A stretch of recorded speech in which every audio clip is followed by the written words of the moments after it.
Në mbar botën llogariten se rreth 215 milion fëmijë të 5 deri në 14 vjeç janë të angazhuar në punë të ndryshme, ndërta 115 milion janë të ekspozuar në punë të rrezikshme që dëmtojnë përgjithsisht jetën e fëmijëve.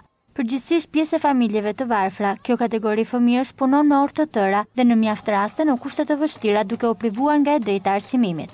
Një dukuri e tillë vlerësohet shqetësuese edhe në Shqipëri.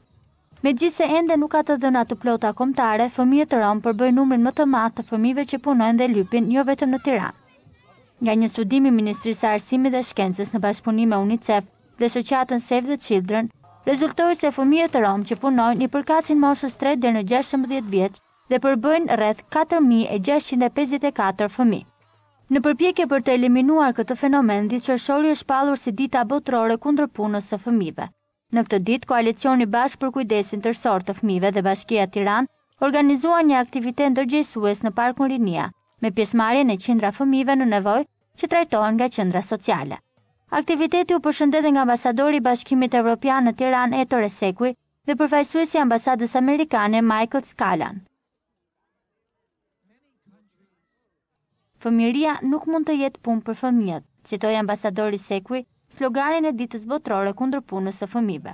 Dhe pse në vendin tonë ekzistojnë të gjitha garancitë ligjore për të luftuar këtë fenomen, Sekui tha: "Puna e fëmijëve ende ekziston, prandaj duhet punuar ende për këtë çështje urgjente, pasi këta fëmijë kanë të drejtë që të mos shfrytëzohen, por ta jetojnë fëmijërinë e tyre ashtu siç duhet."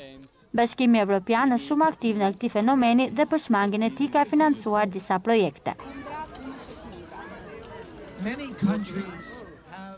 Shqipëria, një prej shumë shteteve që kanë në realitetin e saj punën e fëmijëve, ndaj duhet një mekanizëm funksional për mbrojtjen e kësaj kategorie, tha përfaqësuesi i ambasadës amerikane Michael Scalan.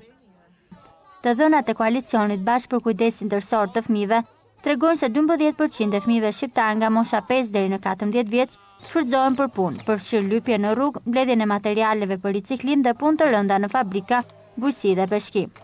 66.5% nga 451 fëmijë të identifikuar si fëmijë që punojnë në 2010 kanë punuar në fabrika të prodhimit dhe në tregtime pakicë dhe shumicë.